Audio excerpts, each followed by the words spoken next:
Hello बच्चों, welcome to biography of biology. आज से हम एक नया चैप्टर शुरू करने जा रहे हैं, चैप्टर 14 रेस्पिरेशन इन प्लांट्स। हम चैप्टर 13 तक ख़त्म कर चुके थे, जो कि फोटोसिंथेसिस इन हायर प्लांट है। तो उसको अगर नहीं देखा है तो उसको भी देख के आइए एक बार। तो उसमें का कुछ पॉइंट्स हैं जो यहाँ पे भी इस्तेमाल होंगे, जैसे केमियोस्मोसिस हो गया, तो वो चीज़ यहाँ पे भी देखने को मिलेगा आगे। मतलब इस चैप्टर के आगे अगर हम पढ़ेंगे थोड़ी देर तो वहाँ पे आएगा, केमियोस्मोसिस में भी आएगा।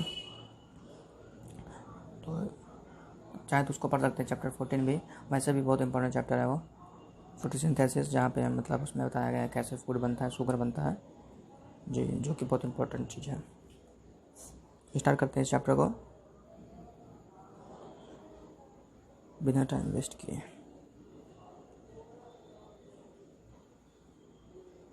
Okay, all of us breathe to live, but why is breathing so essential to live to life? What happens when we breathe? Also do all living organisms including plants and microbes breathe? If so, how? All living organisms need energy for carrying out daily life activities, be it absorption, transport, movement, reduction, or even breathing. Where does all this energy come from? We know we eat food for energy, but how is this energy taken from food?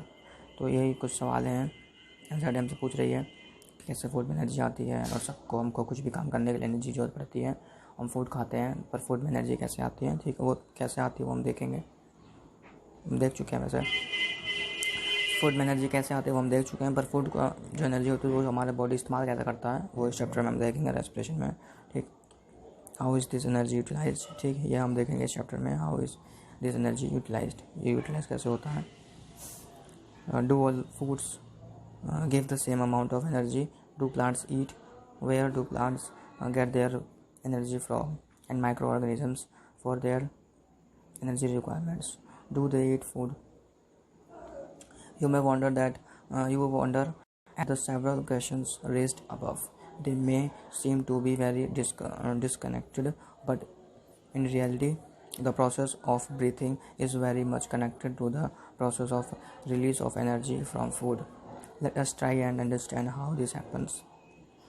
मतलब जो energy मिलती है वो हमारे जो process है food खाने का, मतलब जब हम फूड खाते हैं, मतलब जो रेस्पिरेशन करते हैं, और जो हमारा फूड में से जो एनर्जी निकलती है वो कुछ कनेक्टेड है, ये कहा जा रहा है यहाँ पे।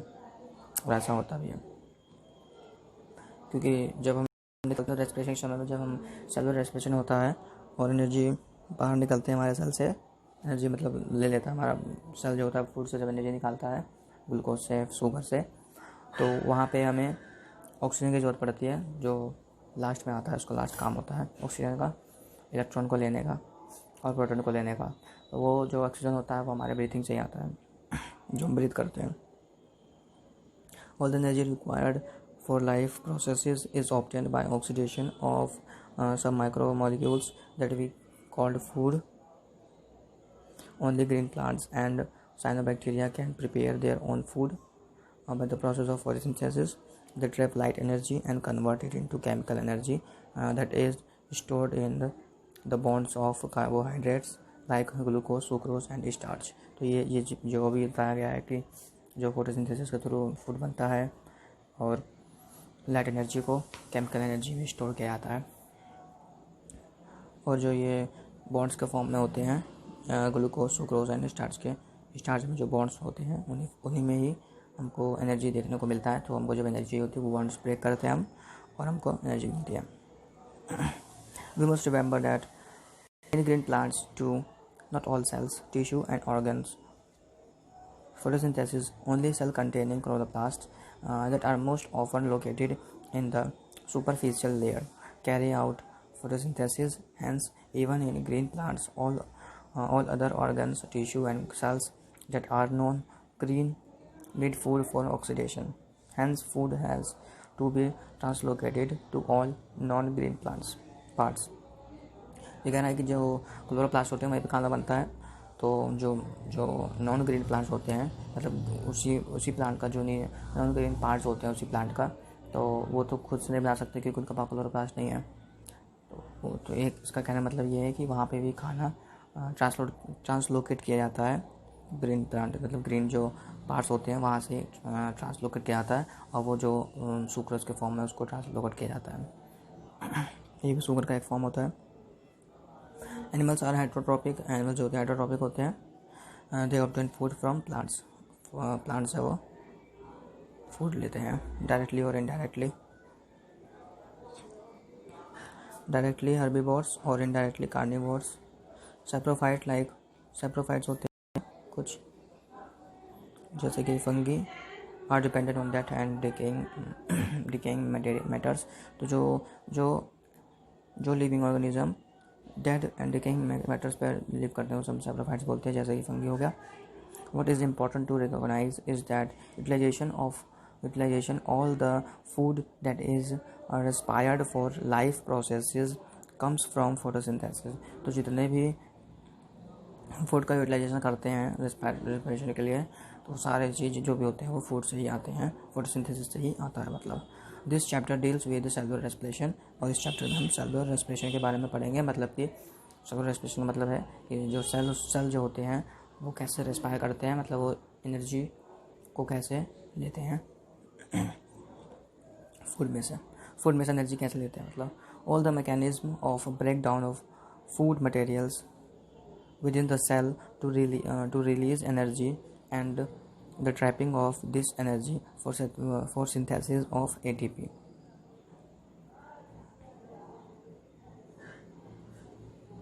Photosynthesis of course takes place within the chloroplast। photosynthesis जो होती है chloroplast में होता है in the eukaryotes whereas the breakdown of complex molecules to yield energy take place in the cytoplasm में होता है, जबकि जो कि हमको मॉलिक्यूल से जो भी एनर्जी लेनी होती है वो चीज़ साइटोप्लाज्म में होता है।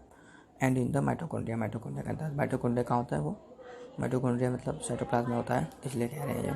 ऑल्सो ओनली इन यूकारियोट्स, और ये भी यूकारियोट्स में होता है। The breaking of the CC1 मतलब carbon bonds of complex compounds through oxidation with the cells, ज़्यादा नॉइस हो रही है, sorry for that, with in the cells leading to release of considerable amount of energy is called respiration। ठीक, तो जो carbon bond होता है उसके ब्रेकिंग को, कार्बन बॉन्ड के ब्रेकिंग को हम कहते हैं रेस्पिरेशन,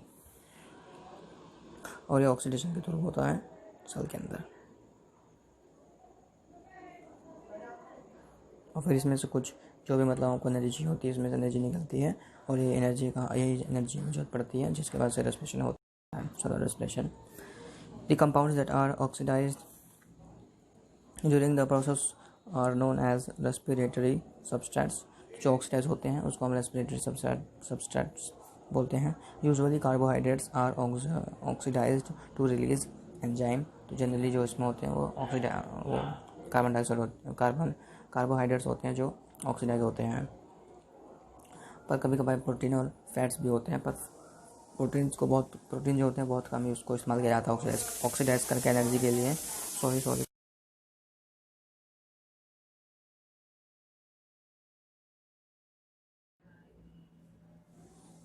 तो कार्बोहाइड्रेट जो होते हैं वो थोड़ा विसल बच रही थी, तो सॉरी फॉर दैट विसल के लिए।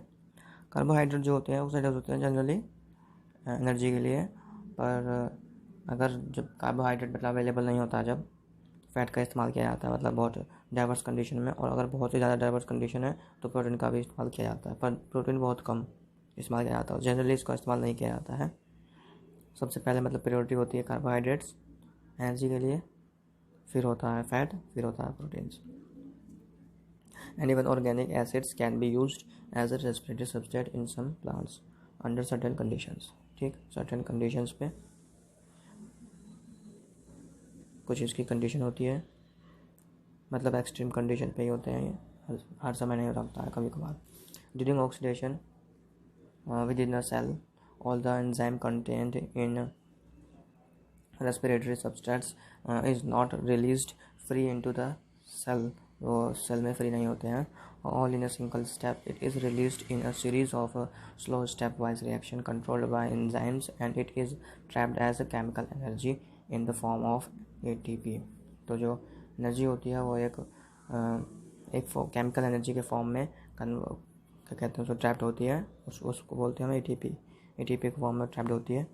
और इसमें 2 फॉस्फेट होते हैं जो कि बहुत हाई एनर्जी के फॉस्फेट होते हैं, और जब एनर्जी चाहिए होती है सेल को तो इस फॉस्फेट को ब्रेक करते हैं, फॉस्फेट के बॉन्ड को, फिर एनर्जी वहाँ से लेते हैं।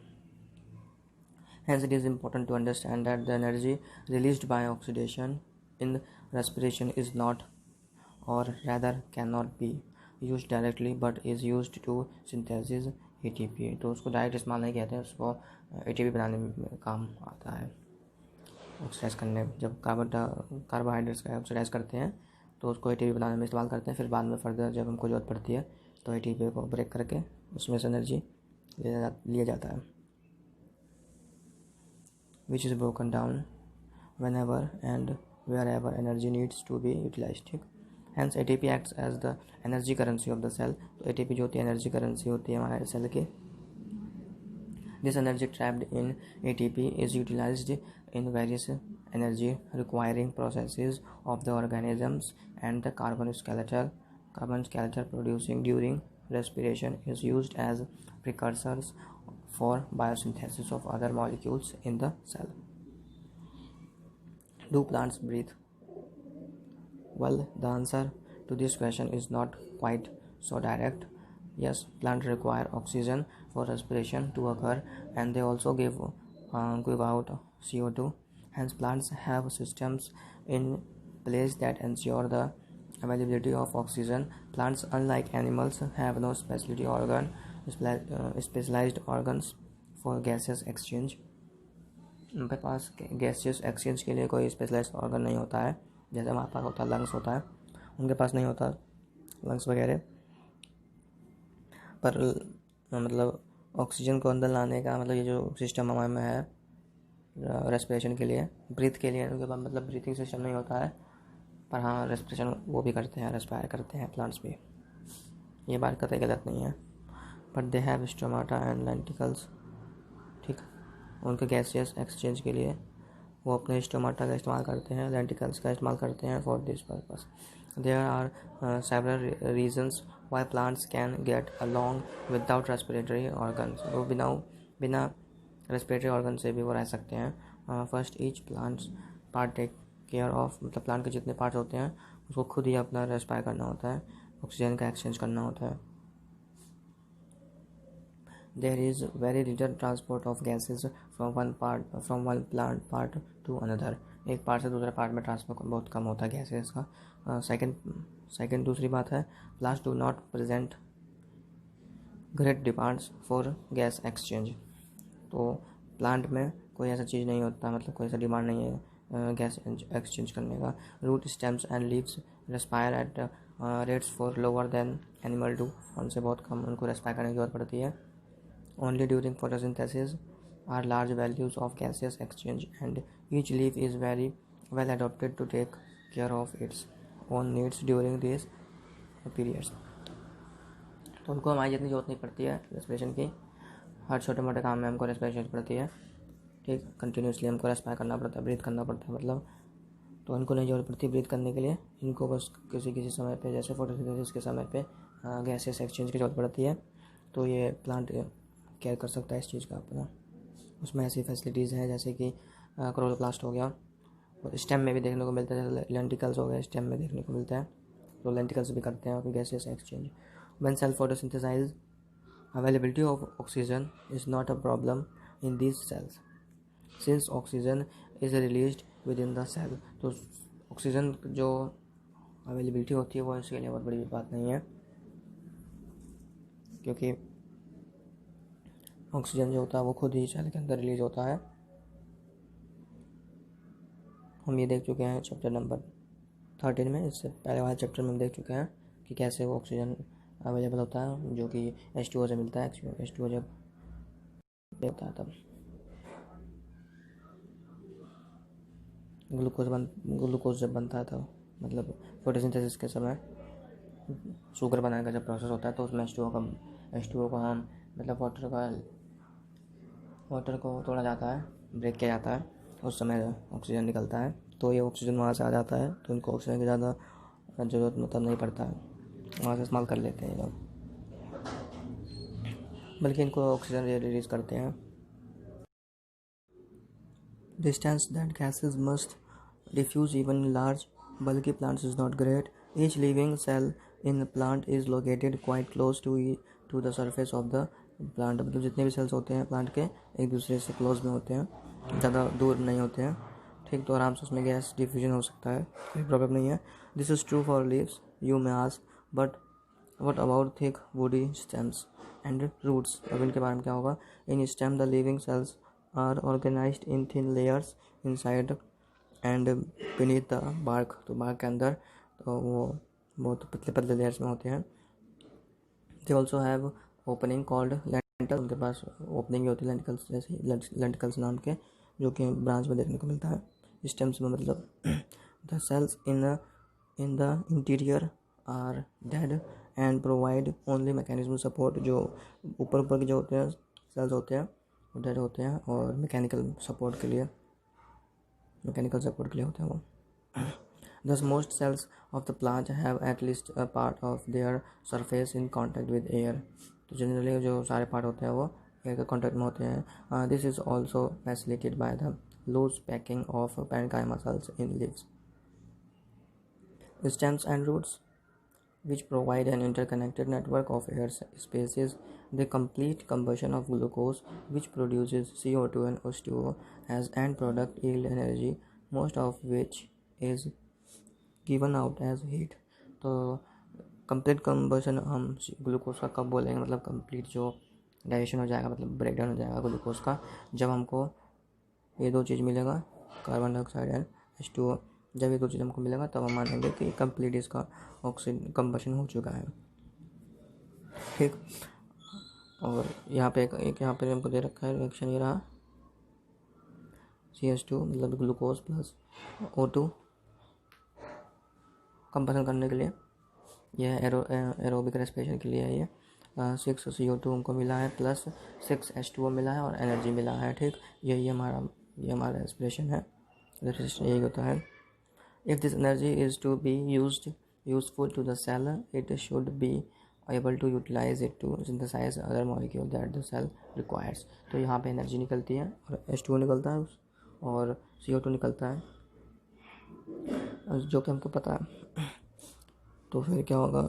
एनर्जी जो बनेगी, एनर्जी जो निकलती है यहाँ पे, इसको हम ATP में इस्तेमाल करते हैं, माइटोकॉन्ड्रिया बनाएगा ATP यहाँ पे।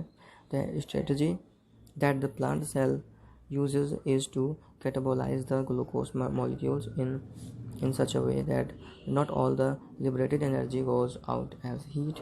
सारे जो एनर्जी निकल रही है हीट के फॉर्म में ना निकले, उसको हम कैप्चर करने की कोशिश करते हैं, हमारी बॉडी मतलब सेल्स।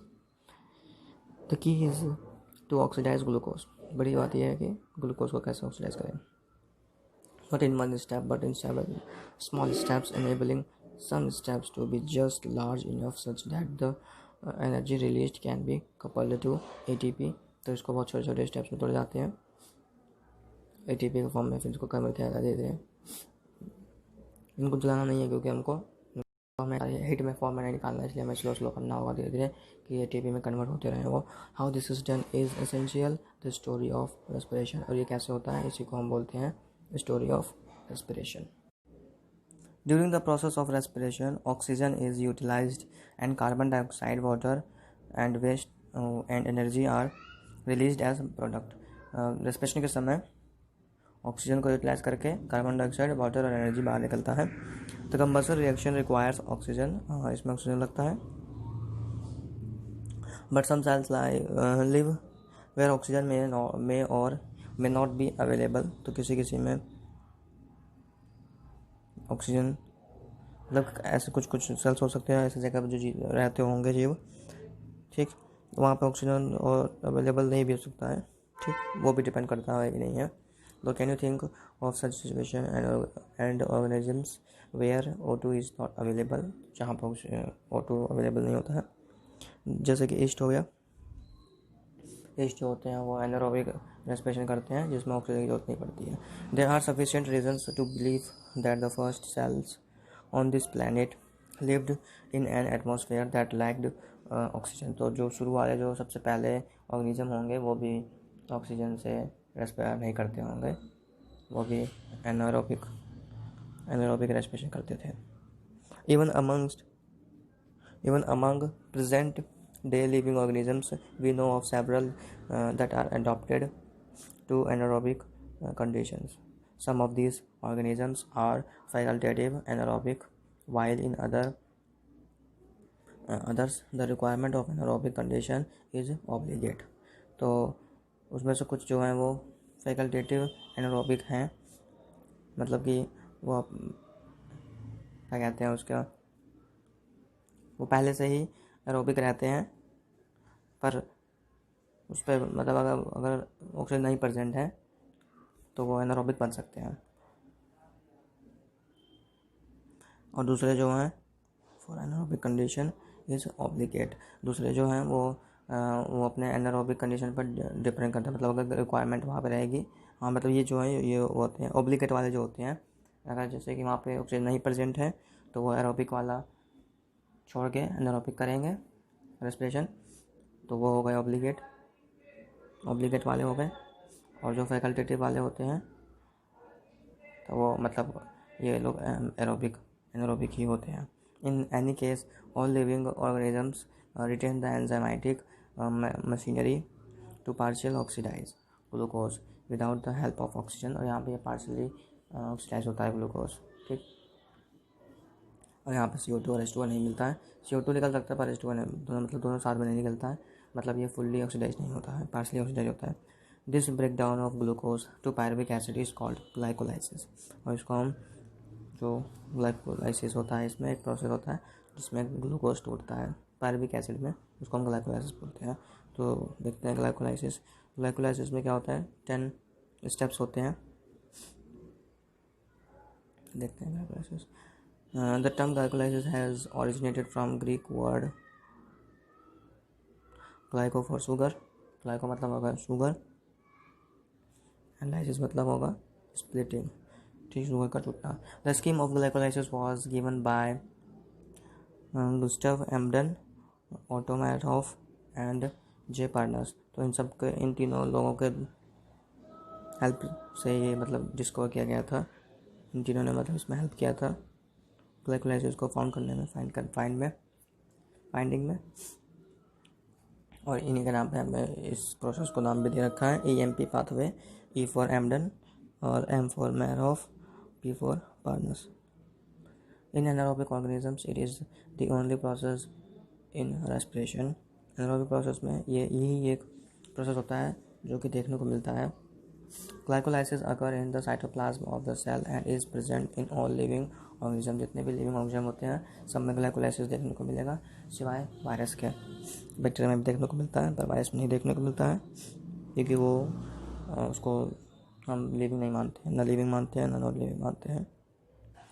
ग्लाइकोलाइसिस जो होता है वो साइटोप्लाज्म में होता है.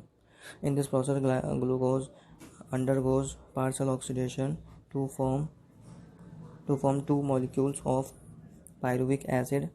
इसमें ग्लूकोज का पार्शियल ऑक्सीडेशन होता है जिससे कि ये 2 मॉलिक्यूल ऑफ पायरुविक एसिड में ब्रेक होता है.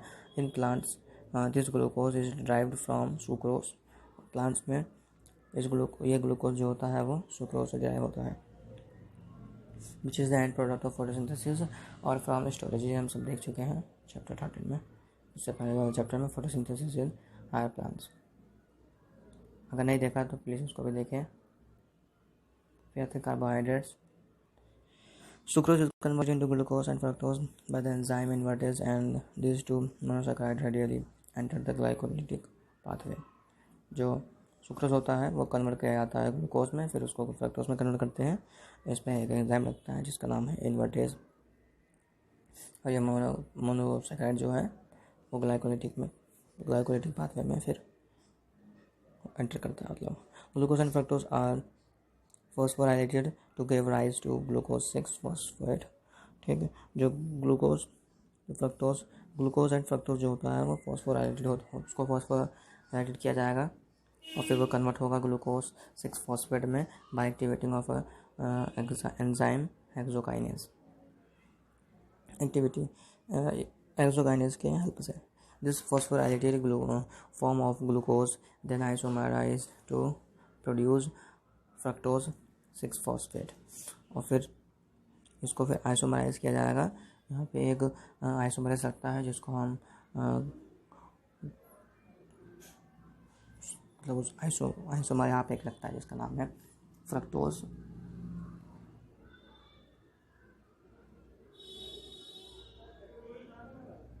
ऐसे कुछ नाम होता है उसका, याद नहीं आ रहा अभी मेरे को उसका। हाँ फोस्फोफ्रक्टो उसका नाम है शायद फोस्फोफ्रक्टोकाइनेज नाम होता है उसका, फोस्फोफ्रक्टोकाइनेज। ठीक, जो फोस्फोफ्रक्टोकाइनेज नहीं होगा वो फोस्फोग्लूकोज आइसोमरेज होगा। हाँ ओके, ये सवाल ये वाला कंफर्म है। फोस्फोग्लूकोज क्या नाम है, आइसोमरेज, फॉस्फोग्लूकोज आइसोमरेज। ठीक है, ये नाम है। तो इससे ये आइसोमरेज किया जाएगा और ये फिर ग्लूकोज से फ्रक्टोज में चेंज होगा, fructose 6 phosphate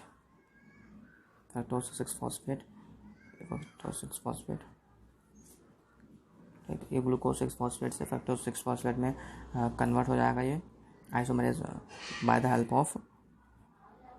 of phosphoglucose isomerase. इसके बाद subsequent steps of metabolism of glucose and fructose are same. और बाकी का जो होता है मेटाबॉलिज्म होती है फ्रक्टोज ग्लूकोज की सेम होती है, इसीलिए कोई फ़र्क नहीं पड़ता है, फ़र्क नहीं पड़ता कोई भी इस पर। The various steps of glycolysis are depict in, और एक फिगर दे रखी है उसमें ग्लाइकोलाइसिस के और स्टेप्स हैं, देखते हैं। इन ग्लाइकोलाइसिस 10 रिएक्शन में होता है, जैसे मैंने पहले बताया था, under the control of different enzymes होते हैं इसमें, take place to produce pyruvate from glucose, और ये पायरुवेट बनाते हैं जो कि बहुत इंपॉर्टेंट प्रोडक्ट है, ग्लूकोज से पायरुवेट बनाते हैं, पायरुवेट एसिड मतलब। While studying the step of glycolysis please note the steps of which utilization or synthesis of ATP, or in this case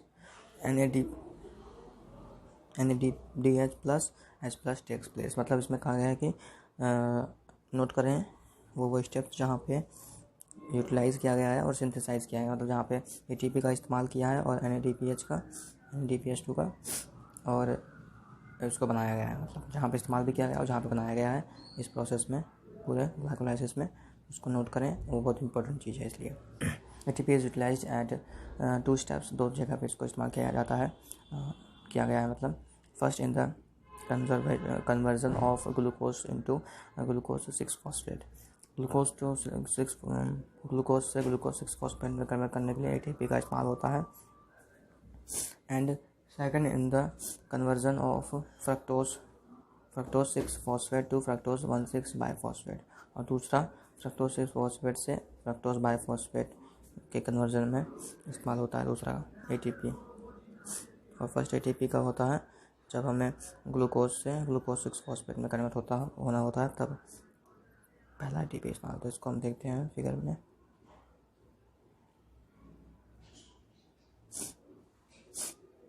ये रहा हमारा ग्लूकोज 6 कार्बन वाला, यहाँ पे ATP कन्वर्ट हुआ, और ये कब इस्तेमाल हुआ है ATP मतलब इसका 1 फॉस्फेट हमारा ग्लूकोज में आ गया, ठीक, और ये 6 कार्बन का है, तो एक फॉस्फेट आ गया, तो ग्लूकोज 6 फॉस्फेट, यहाँ पे एक ATP इस्तेमाल हुआ, ये बहुत इंपॉर्टेंट बात है। और यहाँ पे एक वो लगा था जिसका नाम है हेक्सोकाइनेज,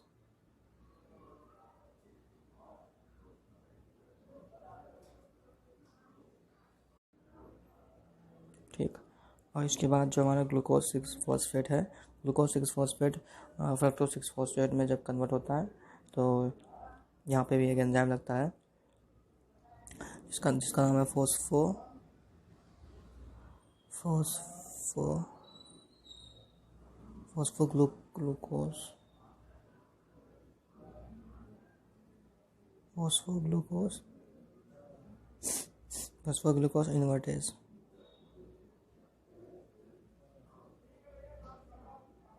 नहीं, ये इन्वर्टेज नहीं होगा, आइसोमरेज है, आइसोमरेज। ये आइसोमर करेगा, इसका मतलब जो आइसोमरेज, ठीक, जो हमारा ग्लूकोज उसको फ्रक्टोज में आइसोमरेज कर देगा, ठीक। तो यहाँ पे ये वाला लगता है फॉस्फोग्लूकोज आइसोमरेज। इसको आप बुक में भी लिख सकते हैं, बहुत इंपॉर्टेंट एंजाइम है यहाँ पे जो लगता है। इसके बाद फ्रक्टोज 6 फॉस्फेट से हमारा फ्रक्टोज 1,6 बाईफॉस्फेट, और यहाँ पे भी एक ATP खर्च होती है, तो ये बहुत इंपॉर्टेंट प्रोसेस वाला भी हो गया है। यहाँ पे एक ATP खर्च होता है। इसके बाद फिर है हमारा, इसके जस्ट बाद है ट्रायोस फॉस्फेट, जिसको हम ग्लिसरॉल्डिहाइड 3 फॉस्फेट भी कहते हैं। ये 3 कार्बन वाला होता है, ठीक है। अब इसके बाद थोड़ा आगे बढ़ते हैं, तब इसको आते हैं देखने। हम थे 1,6 बाईफॉस्फेट तक हो गया था हमारा। The fructose 1,6 bisphosphate is split into dihydroxy acetone phosphate and 3 phosphoglyceraldehyde, जिसको हम PGAL भी बोलते हैं। We find that there is one step where NADH plus H plus is formed from NAD plus, ठीक। यहाँ पे यही एक प्रोसेस है जहाँ पे हमारा NAD प्लस फॉर्म होगा। दिस इज व्हेन 3 फॉस्फोग्लिसरॉल्डिहाइड जो है वो कन्वर्ट होता है 1,3 बिसफॉस्फो ग्लिसरेट, जिसको हम BPGA कहते हैं। कहाँ तक देखे हम, ये हम देख लिए हैं, यहाँ तक देख लिए। इसका थोड़ा देखते हैं इमेज में। तो हमारा फ्रक्टोज 6 बाईफॉस्फेट हो गया, बिसफॉस्फेट। ये देखिए फ्रक्टोज 1,6 बाईफॉस्फेट से कन्वर्ट होकर यहाँ आता है, ये जो होता है कन्वर्ट होता है, इसमें कन्वर्ट होता है जो कि है डाईहाइड्रोक्सी एसीटोन फॉस्फेट, और फिर है ग्लिसरॉल्डिहाइड फॉस्फेट। इसके बाद ये देखिए यहाँ पे आप देख सकते हैं कि NAD और NAD प्लस यहाँ पे कन्वर्सन हो रहा है NAD का NADH प्लस में। और फिर इसके बाद ये होने के बाद यहाँ पे इसका NAD प्लस का इस्तेमाल किया जाता है, NAD प्लस का इस्तेमाल करके NAD प्लस NADH बनाया जाता है। और फिर यहाँ पे ही कन्वर्ट होता है 2 ट्रायोज बाई बिसफॉस्फेट में, जिसको हम 1,3 बिसफॉस्फोग्लिसरिक एसिड भी बोलते हैं, जो कि 3 कार्बन का होता है। इसके बाद हमें पहली बार यहाँ पे हमको एक ATP मिलेगा। अभी तक तो हम बस इन्वेस्ट कर रहे थे, फर्स्ट टाइम हमको एक ATP मिला है, जिसमें कि हमें बहुत एनर्जी मिलेगी। इसमें 2 बहुत ज़्यादा हाई पावर वाला, हाई एनर्जी वाला फॉस्फेट बॉन्ड लगा होता है ATP में, ठीक। फिर 2 ट्राइफॉस्फेट कन्वर्ट होता है 3 फॉस्फोग्लिसरिक एसिड, जिसको बोलते हैं 3 कार्बन वाला। और फिर इसके बाद हमारा 2 molecule of 2 phosphoglycerate 2 molecule of 2 phosphoglycerate में कन्वर्ट होता है। फिर यहाँ पे एक और, यहाँ पे H2O लगेगा, ये रहा H2O में मतलब यहाँ पे जब निकलता है इसमें से H जो होगा वो बाहर निकलेगा हाइड्रोजन, और H2O में कन्वर्ट होता है। फिर इसके बाद हमारा ये कन्वर्ट होता है 2 फॉस्फोइनॉल पायरुवेट, ये बहुत इंपॉर्टेंट चीज़ है, 2 फॉस्फोइनॉल पायरुवेट। इसी से हमारा पायरुविक एसिड बनता है बाद में। तो यहाँ पे भी एक ATP हमको मिलता है, मतलब एक यहाँ पे हमको मिला था ATP यहाँ पे, और एक नीचे यहाँ पे ATP, ठीक। दो ATP मिले हैं। और ये एक बार प्रोसेस में पायरुविक एसिड दो पायरुविक एसिड बनता है। इसका मतलब यहाँ पे एक बार जब ग्लूकोज को पायरुविक एसिड में कन्वर्ट करेंगे, ठीक, ऑक्सीडाइज करेंगे, तो यहाँ पे कम से कम एक ATP है, एक ATP यहाँ, और यही एक बार और होगा, मतलब क्योंकि 2 मिल रहा है ना, तो एक साथ चल देगा दो बार, तो ऑलमोस्ट 4 ATP हमको एक बार में मिलता है। पर जो NADH होता है वो एक ही मिलता है, NADH प्लस, क्योंकि यहाँ तक एक ही था। यहाँ पे दो जो हुआ है, यहाँ से स्टार्ट हुआ है 2 ट्राइस बाईफॉस्फेट, यहाँ पे 2 मॉलिक्यूल, उसके बाद जितने भी हैं सब 2 हुए हैं। फिर आता है 2 redox equivalent are removed in the form of 2 hydrogen atoms from PGAL and transferred to a molecule of NAD+. PGAL is oxidized and with inorganic phosphate to get converted into BPGA. The conversion of BPGA to 3-phosphoglyceric acid, yeah, BPGA into 3-phosphoglyceric acid, ये रहा BPGA, ये रहा 3-phosphoglyceric acid. इसका जो conversion है यहाँ पे एक ATP हमको बनता है, मिलता है. Conversion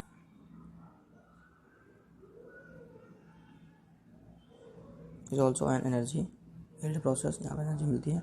This energy is trapped by the formation of ATP and other ATP synthesis during the conversion of PEP to pyruvic acid. मतलब फॉस्फोइनोल पायरुविक एसिड से जब पायरुविक एसिड बनता है तब भी एक हमको ATP मिलता है. Can you then calculate how many ATP molecules are directly synthesized in this pathway from one glucose molecule? तो कितने ATP बनेंगे हमारे? टोटल 4 ATP यहाँ पे बनते हैं. वैसे तो हम तो 2 बोलेंगे, पर ये जो होता है 2 बार होता है ना, तो मतलब उसको हम टोटल मतलब 4 गिन सकते हैं. और पर हमारा तो ऊपर बिल्कुल वहाँ पे शुरुआत में 2 हमारा लॉस भी हुआ था, तो हम इसको 2 ही मान सकते हैं. वो अपने ऊपर डिपेंड करता है हम किस चीज़ पे, किस टॉपिक पे मतलब इसको बता रहे हैं. तो हमारी मर्ज़ी है 4 बताएं, पर अगर टोटल हम देखें हमारा लॉस भी हुआ है तो हम 2 ही मानेंगे, 2 ही लिखेंगे. पर वैसे टोटल तो हमको 4 ही मिलता है. 4 जो है वो फैक्ट है, हमें 4 बन रहा है. पर हमारा जो लॉस भी हुआ है ये भी बहुत बड़ा फैक्ट है कि लॉस हुआ है हमारा, तो इसको हम नकार नहीं सकते हैं, जो कि हम शुरू में इन्वेस्ट किए थे और उसको नकार नहीं जा सकता. तो 2 ATP बोल सकते हैं हम, टोटल 2 ATP मिलेगा हमको. ओके, फिर है हमारा pyruvic acid is then the key product of glycolysis. जो पायरुविक एसिड होता है वो की प्रोडक्ट होता है हमारा ग्लाइकोलाइसिस का. यही हमको चाहिए होता है क्योंकि यह फर्दर प्रोसेस में काम आएगा. What is the metabolic fat of pyruvate? This depend on the cellular need. There are 3 major ways. There are 3 major ways.